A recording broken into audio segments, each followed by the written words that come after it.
Առաջիկա խորհրդարանական ընտրություններին ընդառաջ աճում են նաև ապատեղեկատվական արշավները, որոնք հիմնականում տարածվում են քիչ հայտնի կամ անհայտ կայքերի միջոցով։ Նմանատիպ փորձեր արձանագրվել են նաև Մոլդովայում և Ռումինիայում։ Կառավարությունում ընդունում են, այս երևույթի դեմ միայնակ պայքարելը բավարար չէ։ Ապատեղեկատվական արշավներին հակազդելու թեմայով քննարկման ընթացքում վարչապետի խոսնակ Նազելի Բաղդասարյանը ներկայացրել է իրականացված ուսումնասիրությունները, ընդգծելով, արդյունավետ պայքարը հնարավոր է ոչ պետական կառույցների, մեդիահարթակների և անկախ հետաքննողների հետ ակտիվ համագործակցության միջոցով։ Նրա խոսքով հիբրիդային սպառնալիքների հետ Հայաստանը բախվել է դեռևս 2021 թվականից։ Ինչպես ամբողջ աշխարհում, այդպես էլ Հայաստանի Հանրապետությունում նախընտրական գործընթացների համատեքստում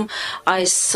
արշավները ուժգնանում են։ Ըստ իրականացված ուսումնասիրությունների ապատեղեկատվական հոսքերը շարունակել են աճել նաև վերջին շրջանում։ Ըստ ուսումնասիրությունների նախորդ տարվա մայիսից մինչև մարտի 15-ը արձանագրվել է ապատեղեկատվության 72 դեպք, իսկ արդեն մարտի 15-ից մինչև ապրիլի 15-ը այդ թիվը ավելացել է եւս 42-ով։ Սա ցույց է տալիս, որ մեկ օրվա կտրվածքով մենք ունենում ենք 2-3 կամ ավել թվով ապատեղեկատվական արշավներ, ինչը նաև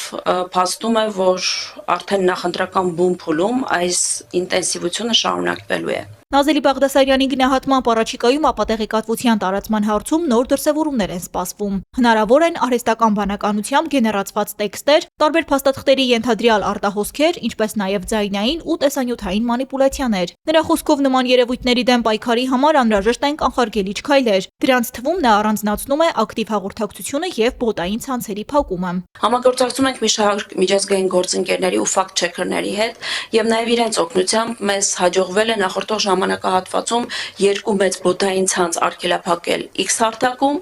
եւ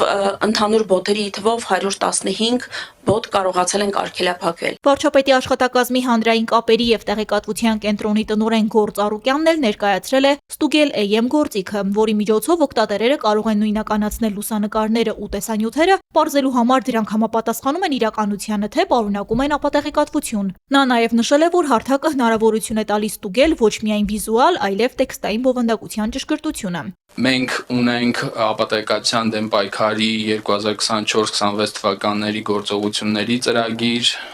որի շրջանակներում մի շարք ակտիվություններ ենք ցուցաբերել եւ դրանցից մեկը նաեւ մեր եվրոպացի գործընկերների աջակցությամբ հենց այս գործիքի ստեղծումն էր։ Նրա խոսքով կարևոր է հանրությանը տրամադրել գործիք կամ հարթակ, որի միջոցով քաղաքացին կկարողանա ինքնուրույն ստուգել իրեն հասանելի տեղեկատվությունը։ Նա ընդգծել է, որ ներկայացված հարթակը նորաստեղծ է եւ ներկայում գործում է որպես պիլոտային ծրագիր։ Նախատեսել ենք, որ հարթակը կունենա ինտեգրման հնարավորություն ցանկացած կայքի ընդամենը մեկ տող կոդով։ Հնարավոր է սա ինտեգրել հնարավորինս շատ թվով կայքերի, իհարկե փորձարկումներից հետո նաև կուզենամ, որ կառավարական կայքերը եւ պաշտոնական կայքերը եւս մեզ հնարավորություն տալ ինտեգրել